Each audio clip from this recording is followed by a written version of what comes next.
नमस्कार. सखी सह्याद्री या कार्यक्रमामध्ये सर्व रसिक प्रेक्षकांचं मनपूर्वक स्वागत. मंडळी, वर्गविग्रहाचं जे समीकरण आहे, तत्वज्ञान जे आहे ते सर्वसामान्य लोकांपर्यंत पोहोचवणारे आणि कलांचा संस्कार लाभलेले असे लोकशाहीर अण्णाभाऊ साठे यांची जयंती आपण नुकतीच 1 ऑगस्ट या दिवशी साजरी केली. खरं तर अण्णाभाऊ हे जे व्यक्तिमत्व आहे त्या अण्णाभाऊंनी शाहिरीच्या माध्यमातून लोककला पसरवली आणि लोकप्रबोधनाचं कार्य केलं. आपले विचार, आपलं कार्य आणि प्रतिभा यांच्या सहाय्याने लोककलेला प्रतिष्ठा प्राप्त करून देणारे आणि वंचितांच्या व्यथा मांडणारे अण्णाभाऊ म्हणूनच तर जनसामान्यांच्या गळ्यातला ताईत बनले होते. अशा या चतुरस्र व्यक्तिमत्वाचा वेध आपण आपल्या कार्यक्रमामध्ये घेणार आहोत आणि म्हणूनच आपल्या कार्यक्रमाचा आजचा विषय बघूया.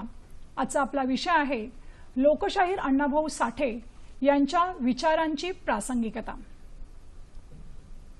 म्हणजे खरंच अण्णाभाऊ साठे हे जे प्रगल्भ व्यक्तिमत्व होतं, या व्यक्तिमत्वामागची जडणघडण कशी होती, कसं घडलं हे व्यक्तिमत्व, त्यांचं बालपण कसं गेलं, संयुक्त महाराष्ट्राच्या चळवळीत त्यांचं नेमकं काय योग, त्यांची प्रथम ओळख करून घेऊया. आपले पहिले तज्ज्ञ आहेत भीमराव पाटोळे सर. नमस्कार सर. नमस्कार. सखी सह्याद्री या कार्यक्रमामध्ये आपलं मनपूर्वक स्वागत.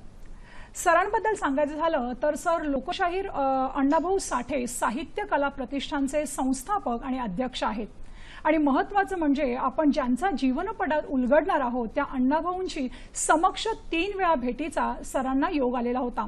त्यामुळे नक्कीच सरांच्या अनुभवाची शिदोरी आपल्याला मार्गदर्शक ठरणार आहे.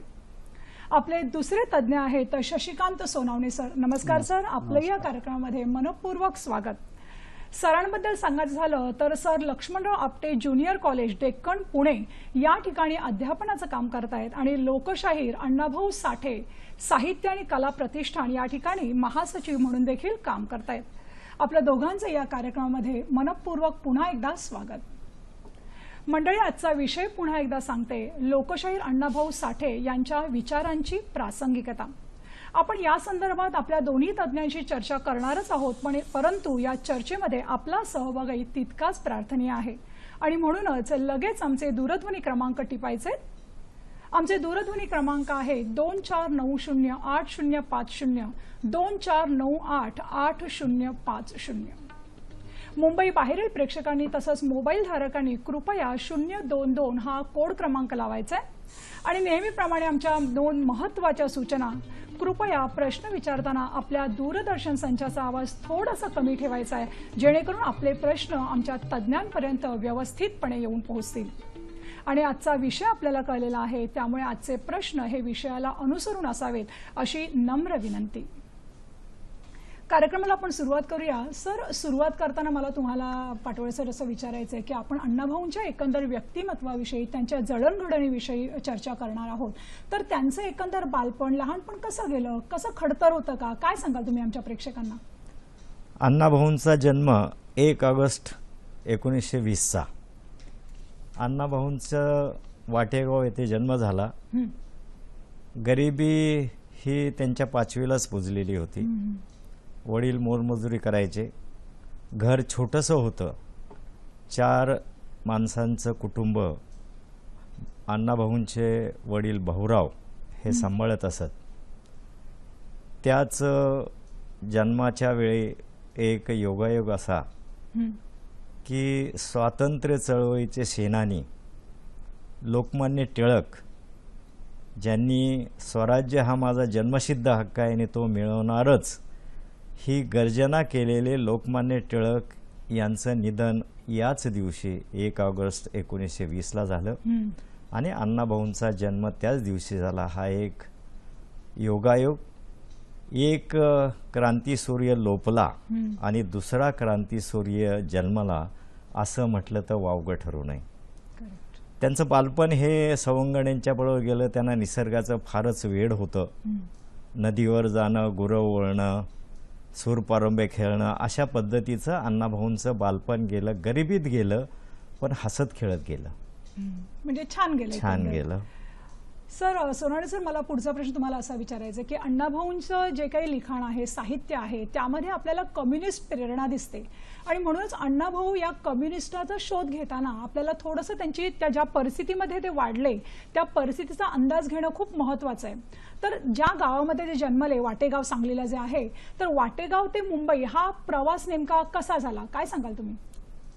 तसं पाहिलं तर अण्णाभाऊंचे वडील घरची गरिबी असल्यामुळं आणि जे कुटुंब मोठं असल्यामुळं त्यामुळे यांना काहीतरी हातभार लावला पाहिजे म्हणून ते स्वतः मुंबईला स्वतः एकटे राहिले.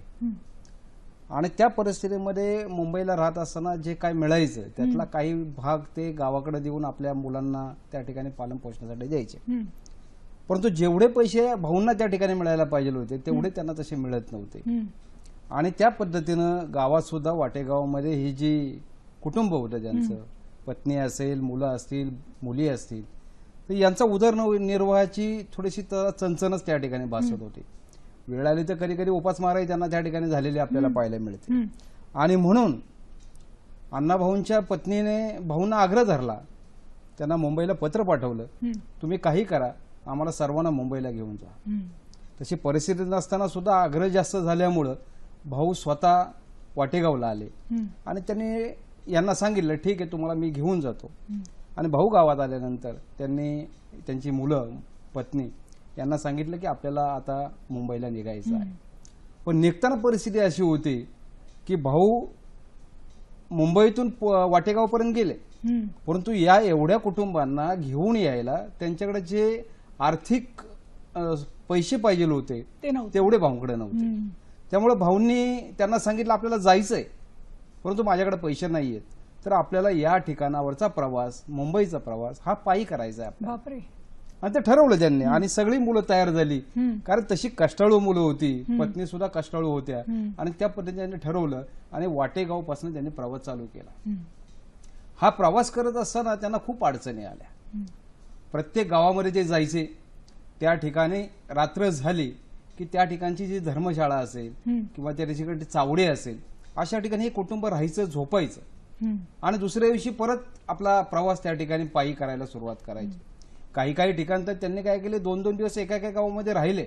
राहण्याचं कारण असं होतं की जाताना जे पोटासाठी काहीतरी पाहिजे असेल म्हणून त्या ठिकाणी ही सगळी कुटुंब त्या ठिकाणी कष्ट करायचे. त्यातनं जे पैसे मिळायचे त्या पैशातून त्या ठिकाणी ते त्यांचं पोटाचं जी खळगी भरण्यासाठी जे पैसे मिळायचे तर ते त्या ठिकाणी करायचे आणि पुढे जायचे. पुढे गेल्यानंतर ते पुण्यापर्यंत आले, म्हणजे सातारा, पुण्यामध्ये आल्यानंतर रेल्वे स्टेशनची एक धर्मशाळा होती, त्या ठिकाणी मुक्काम केला. आणि त्या ठिकाणावरनं ते खंडाळ्याला गेले, खंडाळ्यावरनं कल्याणला गेले आणि कल्याणला गेल्यानंतर मग ते भायखळ्यापर्यंत त्या ठिकाणी पोहोचले. पण हे सगळं करत असताना ज्यावेळेस खंडाळ्यामध्ये गेले, खंडाळ्यामध्ये गेल्यानंतर त्यांना कोळसा उतरवण्याचं काम त्या ठिकाणी त्यांनी केलं. आणि पुढे कल्याणला ज्यावेळी गेले त्यावेळेस डोंगर फोडण्याचं काम त्यांना त्या ठिकाणी करावं लागलं. आणि हा सगळा जो त्यांचा जो प्रवास होता हा जवळजवळ 2 महिन्याचा प्रवास त्या ठिकाणी आपल्याला पाहायला मिळतो. हे जात असताना एवढंच त्यांना सहनशीलता त्यांना बाळगायला लागली. अक्षरशः प्रत्येकाचे पाय सुजले होते, बोटं सुजली होती, त्याच्यामध्ये काही लोक आजारी पडले होते. परंतु कसल्या प्रकारचे ह्या कुटुंबाच्या मुलांनी त्या ठिकाणी पर्वा केली नाही, मुंबई गाठायची हाच फक्त उद्देश घेतला आणि भायखळ्यापर्यंत त्या ठिकाणी जाऊन ते पोहोचले आणि त्या ठिकाणी त्यांचं वास्तव्य त्या ठिकाणी त्यांनी केलेलं आपल्याला पाहायला मिळतं. सर, मी एका ठिकाणी असं वाचलेलं आहे की हा जो प्रवास होता तो 227 किलोमीटरचा होता, बरोबर आहे का ते? बरोबर आहे, 227 मैल. म्हणजे आपल्याला तर आता 1 मैल चालायचं म्हटलं तरी अंगावर काटा उभा राहतो, तर 227 मैल चाललेले आहेत. खरंच एक अद्भुत व्यक्तिमत्वाचं असं म्हणावं लागेल. सर आता सोनावणे सर बोलत होते, त्यांनी उल्लेख केला की त्यांना अतिशय ह्या प्रवासामध्ये कष्टदायक कामं करावी लागली. तर मुंबईत आल्यानंतर कोणत्या प्रकारची कामं त्यांनी केलेली आहेत? आता आपण म्हणाले की 227 किलोमीटर 2 महिन्याचा प्रवास केल्यानंतर ते मुंबईत आले. भायखळा येथे त्यांनी एक खोली भाड्याने घेतली आणि त्या खोलीत हे वास्तव्य त्यांनी सुरू केलं. गरिबी होती, उत्पन्नाचं साधनही नव्हतं. मग त्यांनी एक भगत नावाचे कापड विक्रेते यांच्याशी ओळख झाली आणि त्या कापड विक्रेत्यांना त्या खोलीतली अर्धी खोली दिली. त्याच्यातून त्यांचं थोडंसं अर्थार्जन सुरू झालं आणि अण्णाभाऊ यांनी मग त्या ठिकाणी जे मिळेल ते काम करायला सुरुवात केली. अण्णाभाऊ सांगत होते की त्यांनी घरगडी म्हणून काम केलं, हमालीचं काम केलं, डोअर कीपर म्हणून त्यांनी काम केलं, अनेक ठिकाणी मोलमजुरी करण्याचं काम केलं आणि सिनेमाची पोस्टर चिटकवण्याचं सुद्धा काम त्यांनी निश्चितपणे केलं. आणि त्या इतक्या कष्टातून म्हणजे जे मिळेल ते कष्ट करण्यासाठी त्यांना कधी वाईट वाटलं नाही, त्यांना कधी संकोच आला नाही. कारण हे स्वाभिमानाचं जगण्याचं काम या सगळ्या कष्टातून, या सगळ्या अतिशय मोलाचं आणि याचं योगदान त्यांच्या या कष्टात दिसतंय. नक्कीच. म्हणजे या कष्टातून त्यांच्या एकंदर जीवनाला झळाळी आलेली असं आपल्याला म्हणता येईल. सर, पुढच्या कार्यक्रमामध्ये फोन येतोय, पहिला फोन येतोय. भारत वाभळ बोलतायत डोंबिवलीहून. नमस्कार मॅडम. नमस्कार सर. लोकशाही अण्णाभाऊ साठे विचारधारा आजचा विषय सगळी सह्याद्री घेतल्याबद्दल त्यांना आदरांजली दिली आणि त्यामुळे मी सगळे श्रद्धेचे अतिशय आभार मानतो. मॅडम, माझा प्रश्न असा आहे की 1 ऑगस्ट 1920 साली वाटेगाव ग्रामीण भागामध्ये अण्णाभाऊ साठे जन्म झाला आणि जवळजवळ 27 वर्ष त्यांनी पोवाडे, गाणी याच्या माध्यमातून जनजागृती करून स्वातंत्र्यासाठी चळवळीला प्रोत्साहन दिलं आणि लोकमान्य टिळकांच्या सानिध्यात होऊन देखील त्यांनी ह्या ज्या पोवाड्याच्या माध्यमातून कशा प्रकारे योगदान दिलं आणि त्यावेळेस लोकभावना कशी जागृत केली यावर आपल्या प्रमुख पाहुण्यांनी प्रकाश टाकावा. धन्यवाद. धन्यवाद सर. सर, भारतजींनी प्रश्न विचारलेला आहे की समाज प्रबोधनाचं कार्य जे अण्णाभाऊंनी केलेलं आहे तर त्यामध्ये पोवाडा हे केंद्रस्थानी होतं. तर पोवाड्यांच्या निमित्ताने कशा प्रकारे जनजागृती केली गेली, काय सांगाल तुम्ही? अण्णाभाऊ ज्यावेळेला मुंबईत आले, हे काम करत असताना आपण म्हणालो की 1.5 दिवसाची शाळा ते शिकले, पण या कष्टमय जीवनात ते वाचायला, लिहायला शिकले. ज्ञानू नावाचा त्यांचा एक नातेवाईक आहे, त्यांना लिहिणं आणि वाचण्यासाठी प्रवृत्त केलं. त्यांना अनेक रामायण, महाभारत, गीता हे वाचन त्यांना वाचून दाखवत असत, अण्णाभाऊ ते ऐकत असत. आणि अण्णाभाऊंनी मग या सगळ्या त्यांच्या वाचनातून एक विचार ग्रहण केलं. 1943 साली पहिला त्यांनी पोवाडा लिहिला, स्टॅलिनग्राड. आणि तो पोवाडा इतका गाजला तर रशियाच्या याच्यावर. आणि त्याच्यानंतर अण्णाभाऊ जे लिहित गेले, म्हणजे त्यांनी 1944 साली अकलेची गोष्ट हे लोकनाट्य लिहिलं आणि मग लोकनाट्य, पोवाडे असं करत करत त्यांनी मुंबईची लावणी लिहिली. त्यांनी माझी मैना हे जे त्यांची लावणी आहे ती महाराष्ट्राच्या जनमानसाच्या हृदयाचा ठाव घेणारी बाई. तर अशा अनेक पोवाडे त्यांनी लिहिले. संयुक्त महाराष्ट्राच्या चळवळीत तर त्यांचं मोठं योगदान आहे. त्यांच्या चळवळीतले पोवाडे अंगावर शहारे येणारे आहेत. म्हणजे संयुक्त महाराष्ट्र होतोय माझ्या सरकारा, खुशाल कोंबडं झाकून धरा, म्हणजे अशा पद्धतीचं. किंवा चीनने ज्यावेळा 1962 साली आक्रमण केलं आपल्या देशावर, तेव्हा अण्णाभाऊ म्हणतात, हिमालयाच्या शिखरावरून कोण डोकावतोय, डोकावतोय हा लालचिनी, डोकावतोय हा लालचिनी आणि त्याला ठेचलंच पाहिजे.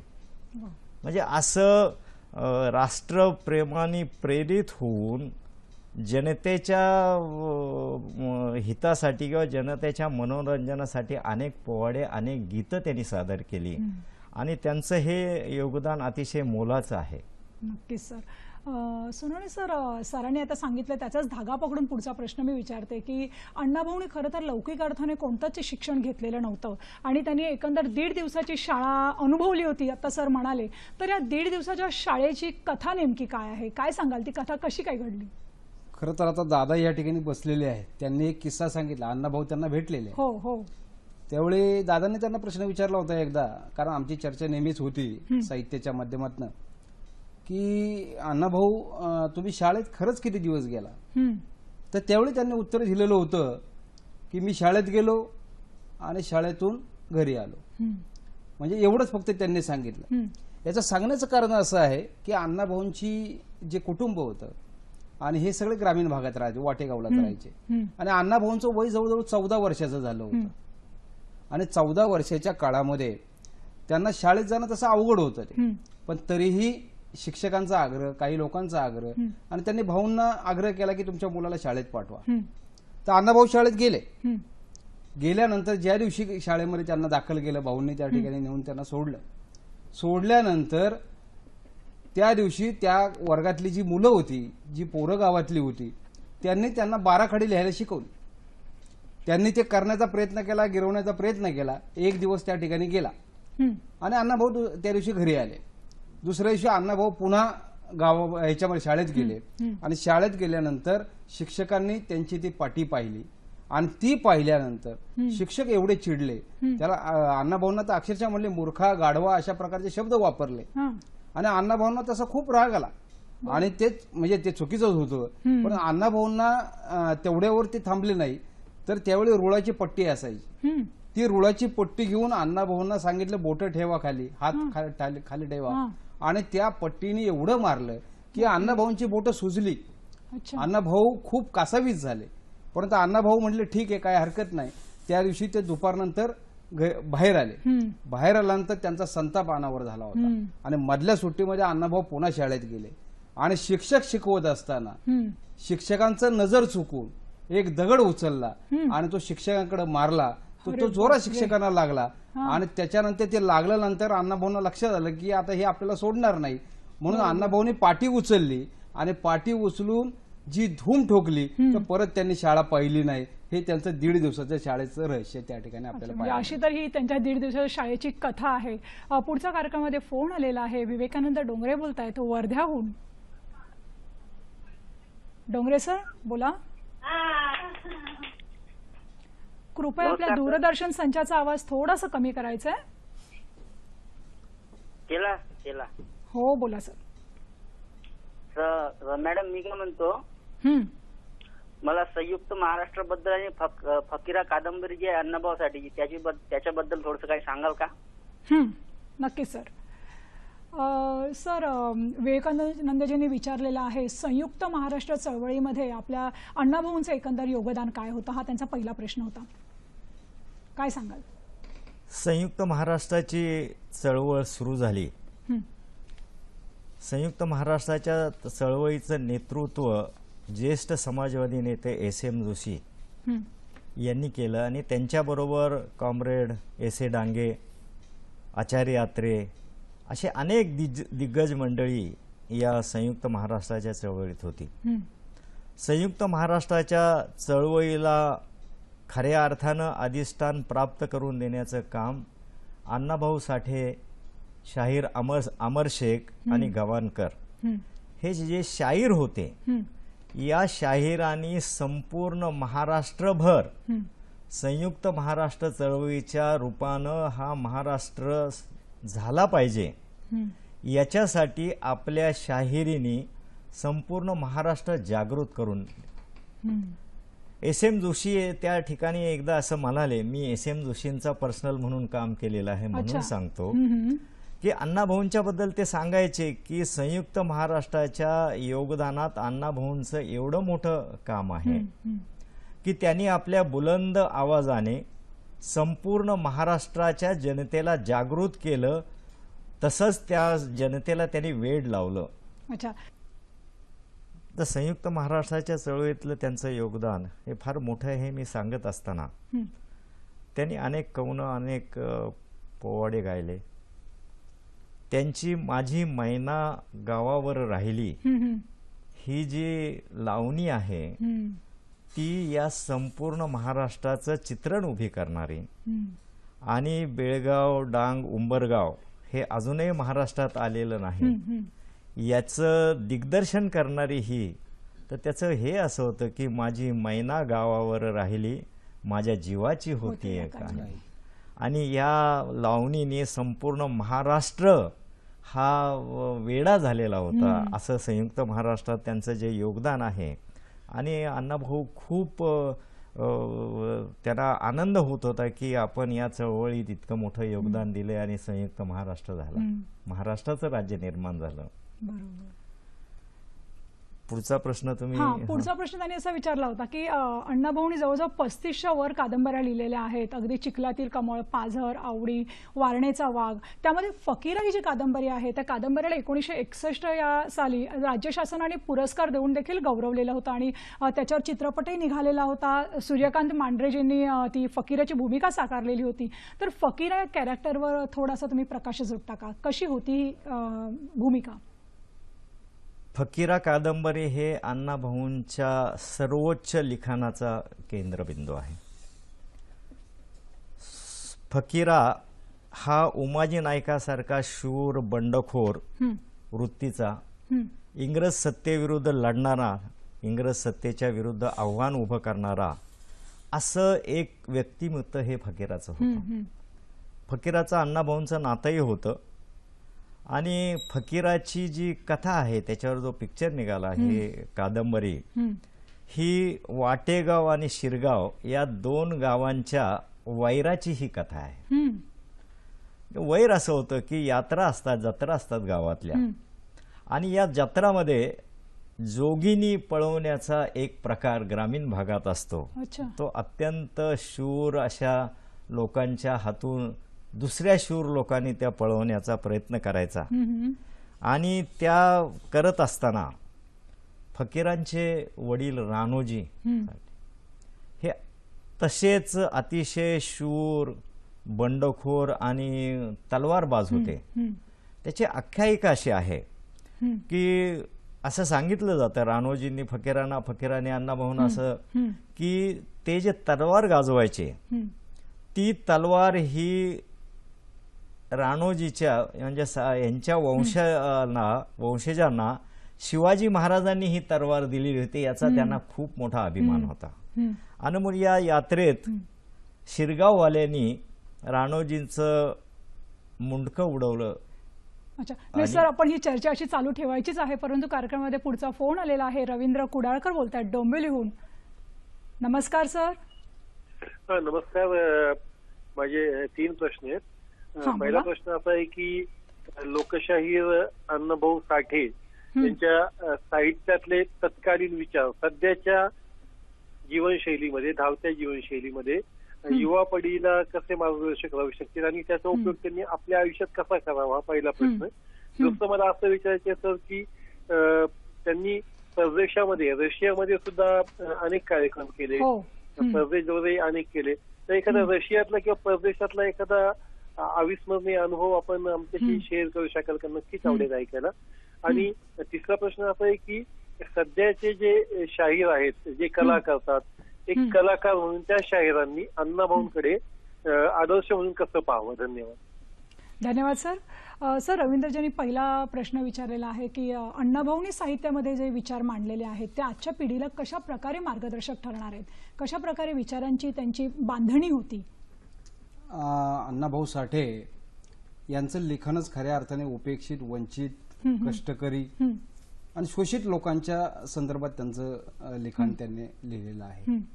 आता जो प्रश्न आलेला आहे की आदर्श काय पद्धतीने घेतला गेला पाहिजे, तर त्यांची जर पुस्तकं प्रत्येकाने जर वाचली, त्यांची कथा कादंबऱ्या जर वाचल्या, त्याच्यावरून असं लक्षात येईल की आपण जे सध्या जगतोय आणि अण्णाभाऊंनी त्या काळामध्ये जगलेला आहे याच्यामध्ये खूप मोठी तफावत आहे.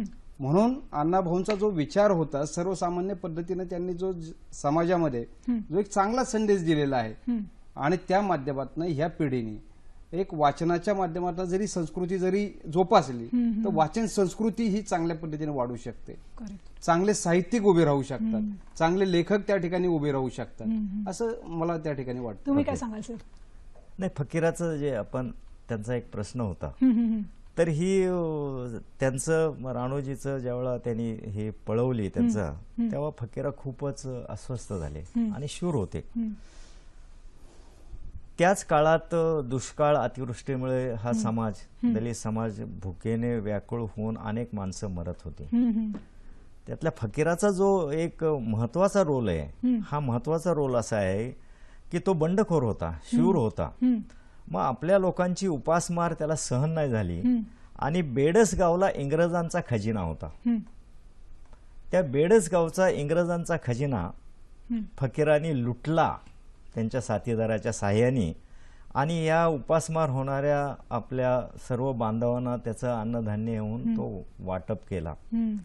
हे झाल्यानंतर इंग्रज अधिकारी खूप चिडले आणि मग त्यांना अटक करण्याचं फरमान काढलं. अटक करण्याचं फरमान काढल्यानंतर फकीरा हे भूमिगत राहिले आणि फकीरा भूमिगत राहिल्यानंतर त्यांनी जंग पछाडलं. फकीरा सापडले नसल्यामुळे त्यांच्या नात्यातल्या आई वडील जे नातेवाईक होते त्यांना इंग्रज सरकारच्या अधिकाऱ्यांनी अटक केलं, त्यांचा छळ केला आणि मग त्या वाटे गावचे ग्राम सेवक जे होते कुलकर्णी पंत यांना त्यांनी सांगितले की हा छळ थांबवा. तर त्यांनी असं सांगितलं की इंग्रज अधिकारी असं म्हणतोय की फकीराला हजर करा, त्यांचा छळ थांबवतो. या उदात्त हेतूने फकीराने स्वतःला अटक करून घेतलं आणि आपल्या लोकांना सोडवलं. ही फकीराची. आणि आता जो प्रश्न म्हणजे एकंदर फकीरा जे कॅरेक्टर आहे ते अत्यंत जाज्वल्याने भारलेलं असं कॅरेक्टर आपल्याला म्हणावं लागेल. त्यांनी दुसरा प्रश्न असा विचारलेला होता की एकंदर अण्णाभाऊंचा जो रशिया प्रवास होता, त्यांचं पुस्तकही प्रवास वर्णन प्रसिद्ध आहे, माझा रशियाचा प्रवास. तर त्या प्रवासाबद्दल, त्यातील अनुभवाबद्दल काय सांगाल तुम्ही? अण्णाभाऊंना रशियाला पाठवण्याचं महत्त्वाचं काम कॉम्रेड डांगे आणि सिने अभिनेते बालराज साहनी यांनी केलं. ज्या दिवशी अण्णाभाऊ रशियाला निघाले, विमानात बसले, चितोड की राणी हे विमान हे रशियाकडं निघालं. विमानात बसल्यानंतर विमान आलिशान विमान होतं, पहिल्यांदाच ते बसतायत विमानात. आणि त्या विमानात बसल्यानंतर त्यांनी आपल्या हात जोडून मातृभूमीला, भारतभूमीला नमन केलं. तास्कनला विमान उतरलं, तिथे त्यांच्या स्वागतासाठी रशियन बरीच मंडळी होती. अण्णाभाऊंना तिथे थंडी असल्यामुळे ओव्हरकोट त्यांनी असा काखेत घेतला होता. एक भगिनी आल्या रशियन आणि त्यांना विचारलं की म्हणजे त्यांच्या भाषेत की तुम्हाला थंडी नाही का लागत? तर अण्णाभाऊंनी स्मित केलं. त्या भगिनींनी त्यांचा ओव्हरकोट घेतला आणि अण्णाभाऊंना तो ओव्हरकोट घातला.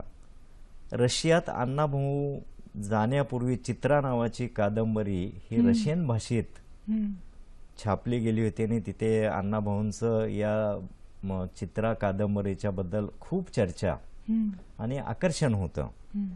मग त्यांना दुसऱ्या दिवशी त्यांच्या दुभाषिक जो होता त्यांनी सांगितलं की उद्या आपल्याला मॉस्कोला तुम्हाला आम्ही घेऊन जाणार आहात. मॉस्को हे रशियाचं हृदय आहे.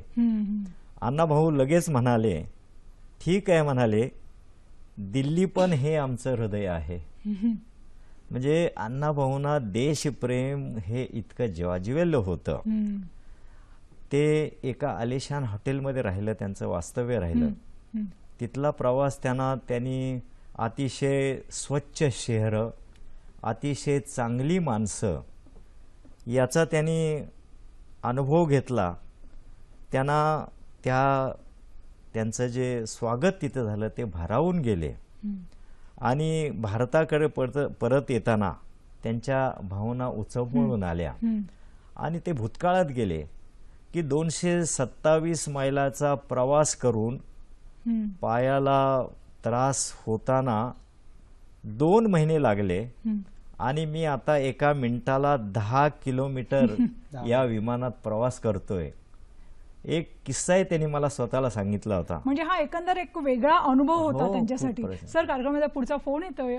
विवेकानंद वैराळ बोलतायत मालेगावहून. हॅलो, नमस्कार सर. मी विवेकानंद वैराळ बोलतोय मालेगावहून. बोला. तर लोकशाहीर अण्णाभाऊ साठेंच्या विचार प्रणालीबद्दल महाराष्ट्रात कोणता बदल होऊन आलाय?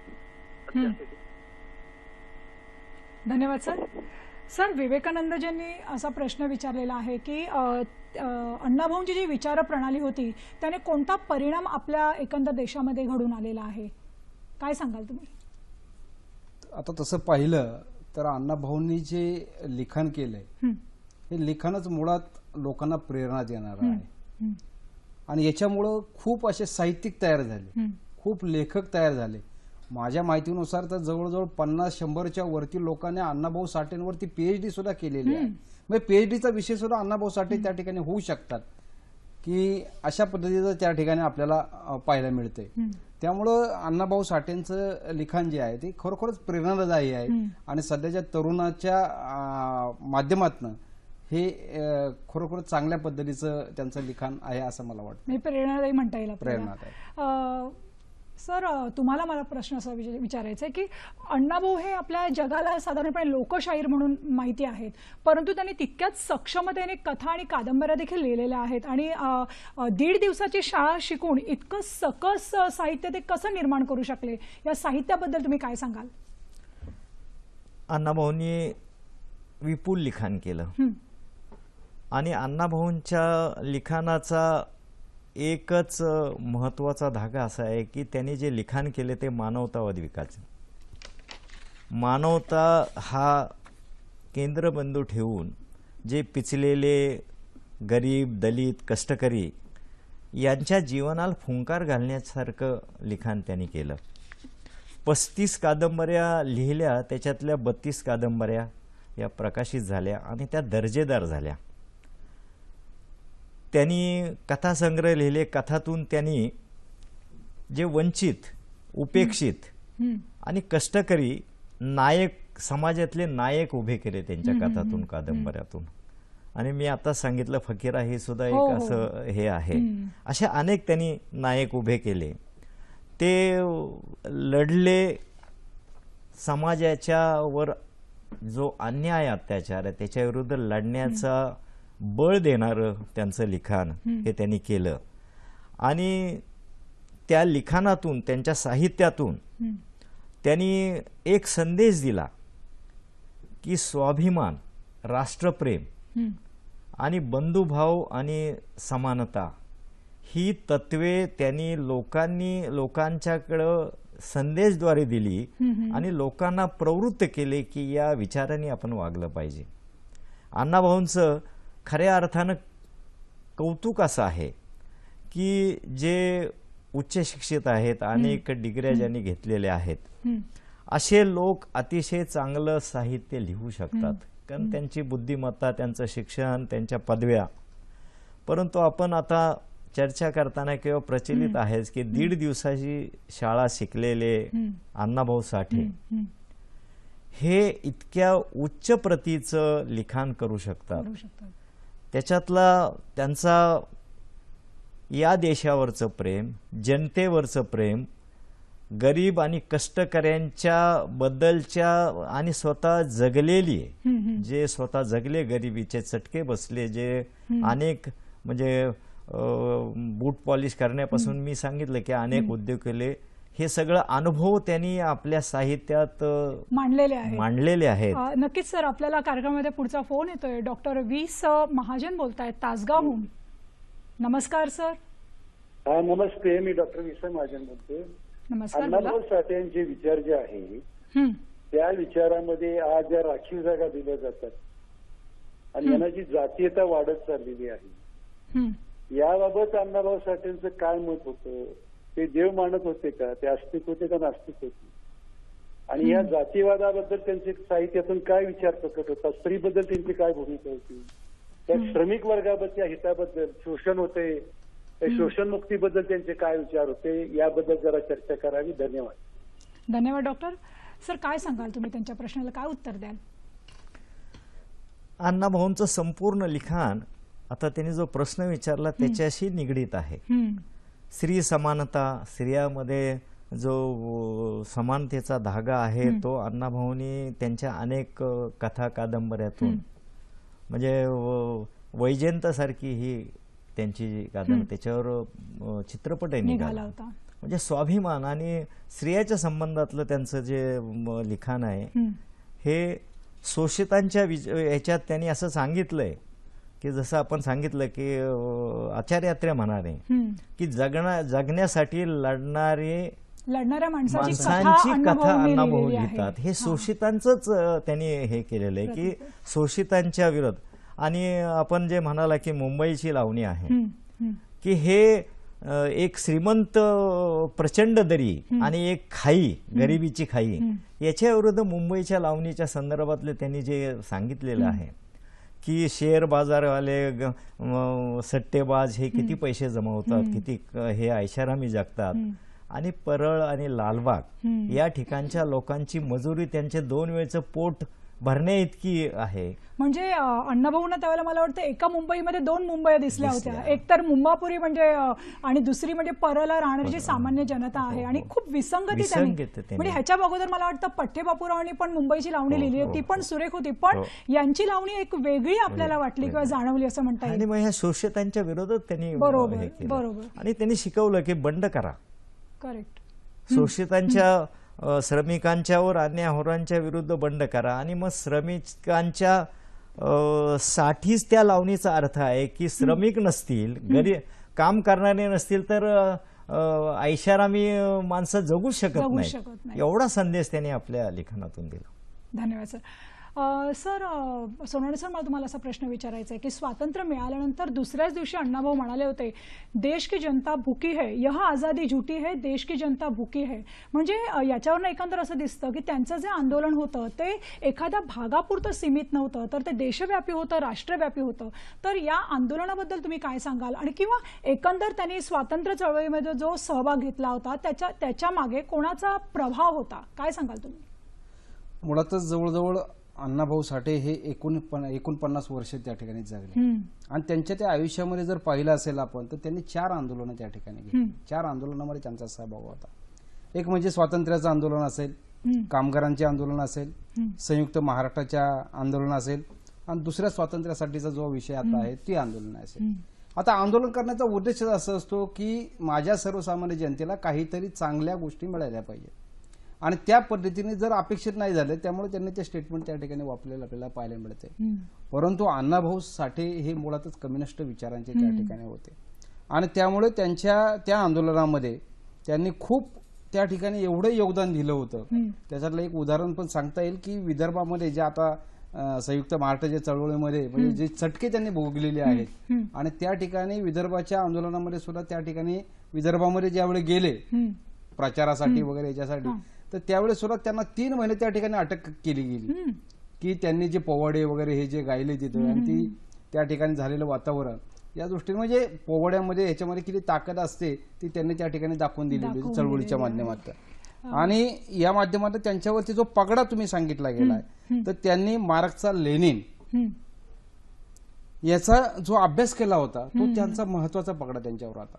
विशेष म्हणजे आपल्या महाराष्ट्रामध्ये म्हणजे आपल्या भारत देशामधले डॉक्टर बाबासाहेब आंबेडकर असतील, डांगे असतील, मॅक्झिम गॉर्की असतील, महात्मा फुले असतील, यांचा खूप मोठा पगडा हा अण्णाभाऊ साठेंच्या विचारावरती त्या ठिकाणी होता, आणि त्या माध्यमातून त्यांनी त्या ठिकाणी तसं काम केलेलं आपल्याला पाहायला मिळतं. खूप छान सर.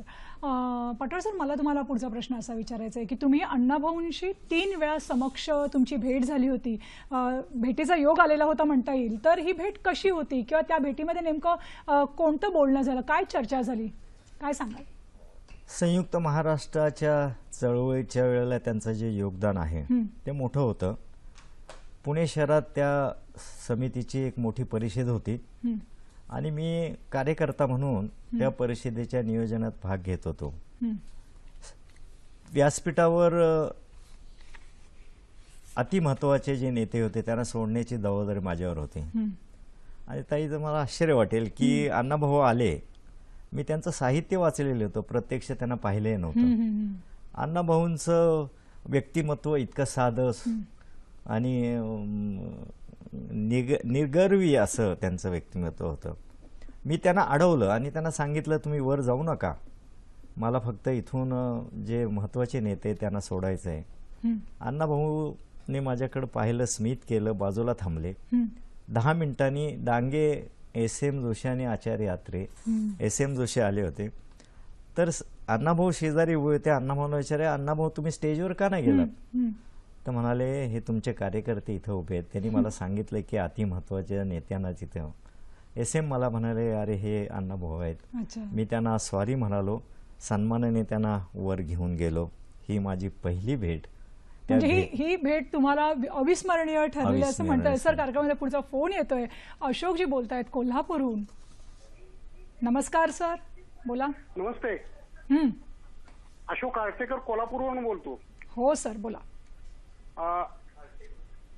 अशोक आर्टेकर सर बोलतो कोल्हापूरहून. अण्णाभाऊ साठे यांचं संयुक्त महाराष्ट्राच्या चळवळीमध्ये जे केलेलं योगदान आहे त्याच्याविषयी आपल्याला कशी चर्चा करता येईल? सर, मला वाटतं हा प्रश्न आपण ऑलरेडी चर्चा करून झालेली आहे. तुम्ही पुनर्प्रक्षेपण बघितलं तर नक्कीच आपल्याला या संदर्भातली माहिती जी आहे आवश्यक ती मिळू शकेल.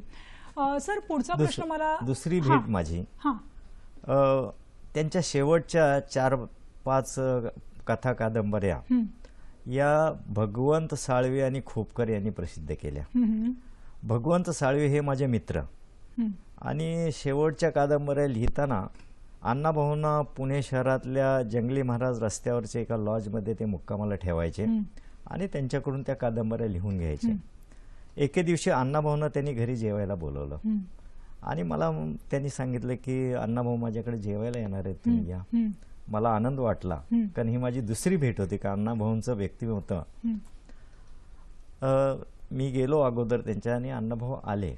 आमची जेवणं गप्पा झाली, टप्पा झाली. त्यांनी मला सांगितलं की तुम्ही कार्यकर्ते झालात, तुम्ही चांगले आहात, तुम्ही SM यांच्या बरोबर काम करता, SM जोशी फार भला माणूस आहे वगैरे वगैरे झालं. जेवणं झाली आणि त्यांना आम्ही चौकातून रिक्षात पोहोचवण्याच्यासाठी त्यांना म्हणाले नका तुम्ही, मी यांच्याबरोबर पायी जातो. आणि जवळपास अर्धा-पाऊण तास माझ्या खांद्यावर हात टाकून आम्ही गप्पा मारत निघालो. तर मी त्यांना प्रश्न विचारला की अण्णाभाऊ, तुम्ही एवढं कसं सकस साहित्य निर्माण करता, तुमच्या साहित्याने लोकांना वेड लावलेली इतकी चांगली पुस्तकं लिहिता, मग तुम्ही प्रकाशक का नाही करत? तर अण्णाभाऊंचं वाक्य आहे, म्हणाले भीमराव, लिहिण्यासाठी कागद, पेन आणि एखादं टेबल असलं तरी चालतं, परंतु पुस्तक प्रकाशन करण्यासाठी पैसा भरपूर लागतो, तो बक्कळ पैसा माझ्याकडे नाही आणि म्हणून मला असं प्रकाशन करता येत नाही. या पद्धतीच्या माझ्या तिसरी भेट माझी मंत्रालयात झाली. बाम भारसकर हे समाज कल्याण मंत्री होते आणि अण्णाभाऊंनी त्यांना म्हाडाचं घर द्यावं अशासाठी अर्ज करण्यासाठी ते आले होते मंत्रालयात. त्यावेळा माझी आणि त्यांची भेट झाली. 3 वेळा मला अण्णाभाऊंना भेटण्याचं भाग्य लावलं आणि अशा उत्तुंग व्यक्तिमत्वाचं मला दर्शन जे घडलं ते अण्णाभाऊ हा एक जगातला चमत्कार आहे असं माझं मन त्यावेळा मला जाणवलं मनात. नक्की सर, आणि तुमच्या अनुभवाची शिदोरी आज आम्हाला उलगडायला मिळते हे आमचं भाग्य म्हणावं लागेल. सोनावणे सर, पुढचा प्रश्न मला विचारायचा आहे की अंधश्रद्धा निर्मूलन करण्याच्या दृष्टीने अण्णाभाऊंचं काय काम होतं, काय केलं त्यांनी? अण्णाभाऊंनी अनेक कथा लिहिलेल्या आहेत आणि त्या कथाच्या माध्यमातून एक छोटीशी कथा म्हणजे मुरळी नावाची एक कथा त्यांनी लिहिली. खूप साधी आहे परंतु चटका लावून जाणारी आहे. त्याच्यामध्ये खंडोबारायाला जी आपण स्त्री ती खंडोबारायाबरोबर लग्न करते तिला मुरळी असे म्हटलं जातं. तशा प्रकारचं एका मुरळीने खंडोबारायाबरोबर लग्न केलं आणि तिचा एक कार्यक्रम एका गावात होता आणि तिथल्या एका पाटील नावाच्या पाटीलांनी तिच्याबरोबर लग्न करण्याचा असा एक प्रकार. पण त्यावेळी लग्न होणं अवघड असतं कारण पाटलांच्या घरी वेगळ्या प्रकारचं तो एक असतं.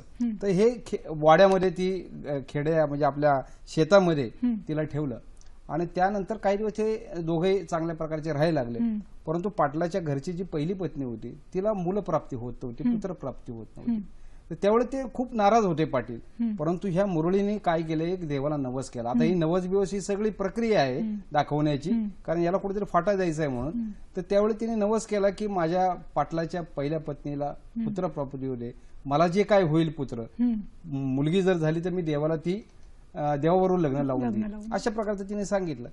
आणि तशा प्रकारचं झालं. योगायोगाने ते पुत्रप्राप्ती तिकडे झाली, मोठा मुलगा झाला आणि काही दिवसांनी तो मुलगा आजारी पडला. आणि आजारी पडल्यानंतर ज्यावेळी ते मुरळीला कळलं आणि पाटील म्हणले अशा प्रकारचं झाले तर ते म्हणले काय झाले, कोणतरी म्हणलं नवस बोलले, काय बोलले असं म्हणलं. त्यावेळी ती मुरळी म्हणली की हे खरं आहे, मी नवस बोलली होती.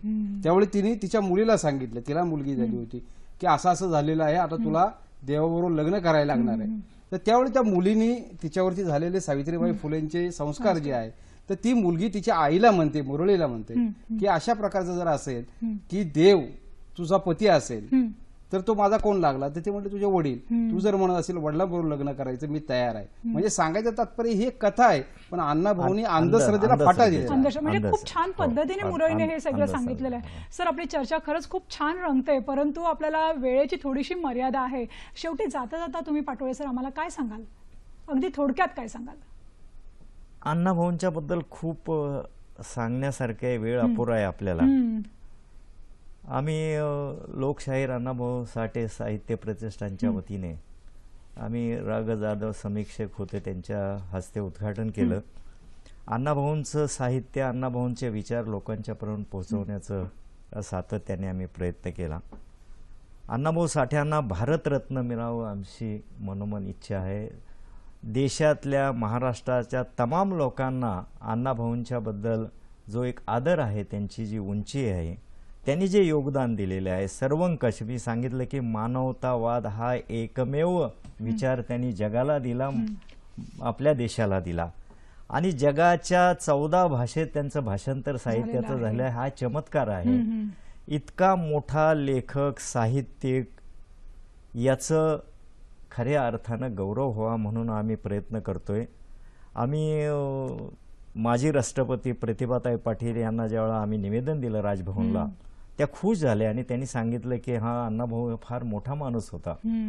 त्याच्यानंतर आम्ही विलासरावजी देशमुख स्वर्गीय मुख्यमंत्री महाराष्ट्राचे होते, त्यांना निवेदन दिले. ते तर म्हणाले की मी महाराष्ट्राच्या वतीने केंद्राला शिफारस करत आहे की अण्णाभाऊंना भारतरत्न हा किताब द्यावा. नक्कीच सर, आम्ही तशीच प्रार्थना करणार आहोत. आपण दोघंही या ठिकाणी आलेले आहात आणि आमच्या प्रेक्षकांना अतिशय सुंदर असं मार्गदर्शन आपण केलेलं आहे. त्यामुळे सखी सह्याद्री वाहिनीतर्फे आम्ही खरंच मनपूर्वक आपले आभार मानते.